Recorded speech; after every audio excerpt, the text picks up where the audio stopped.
সহজ সরল মানুষ, অত্যন্ত ভালো মানুষ ছিলেন।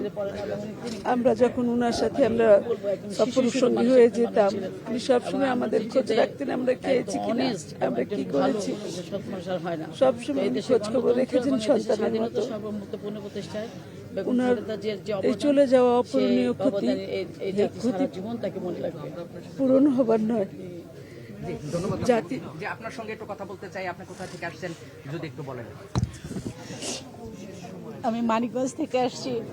আমি ছাত্র রাজনীতি থেকে সেই 91 সালে ইডেন কলেজ ছাত্র সংসদে যখন আমরা জয়ী হই, তখন আমরা জয়ী হওয়ার পর প্রথম ম্যাডামের সাথে দেখা করতে যাই এবং সেদিন যত কাছে থেকে ম্যাডাম একটা চেয়ারের উপর এরকম হাত দিয়ে পর্যন্ত আমরা সেদিন ছবি তুলেছি। ম্যাডাম হেসেছে আমাদেরকে দেখে। তার সেই আবেগ, সেইখান থেকে তার সাথে যে আমাদের সম্পর্ক, সেই সম্পর্কটাকে আজ পর্যন্ত ক্যারি করে চলেছি। সর্বশেষ ম্যাডামের সাথে, ম্যাডামকে যদি হাসপাতালে নিয়ে যায়, সেদিন তার সাথে লাস্টে দেখা হয়েছিল। তারপর আর তার সাথে কথা বলার কোনো সুযোগ হয় নাই। আল্লাহ ম্যাডামকে বেহেশতে নসিব করুন। বেগম খালেদা জিয়ার প্যারালাল আসলে কোনো নেতৃত্ব পূরণ হবার মতন না। তিনি তার জীবনটাকেই জীবনের সর্বস্ব ত্যাগ করে চলে গিয়েছেন। তিনি তার জীবনকে মায়া করেননি, কিন্তু দেশের মায়া করেছেন, দলের নেতাকর্মীদের জন্য তিনি মায়া করেছেন। তার অভাব পূরণীয় নন।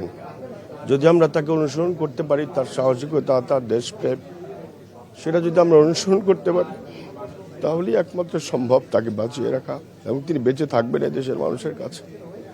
এই দেশের লাখো কোটি মানুষের হৃদয়ে সারা জীবন বেঁচে থাকবে তার কর্ম দিয়ে, তার ব্যক্তিত্ব দিয়ে, তার দেশপ্রেম দিয়ে।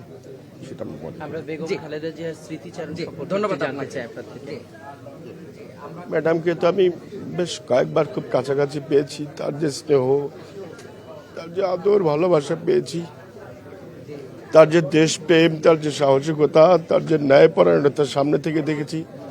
কোনোদিন বলতে পারবো না আল্লাহ রাব্বুল আলামিন তাকে ক্ষমা করে দিয়ে তার সর্বোচ্চ পুরস্কার যাতে আল্লাহ রাব্বুল আলামিন দান করেন।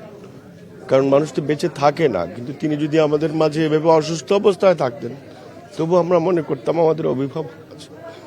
কিন্তু আমরা অভিভাবক শূন্য হয়ে পড়েছি। আল্লাহ পাক যাতে আমাদেরকে ধৈর্য ধারণ করার তৌফিক দান করেন। বেগম খালেদা জিয়া যার জন্য তার নিজের জীবনকে উৎসর্গ করে দিয়ে গেছেন, সেটা যাতে আল্লাহ পাক রব্বুল আলামিন আমাদের মাধ্যমে পূরণ করার তৌফিক দান করেন, সেই দোয়া আমরা করব।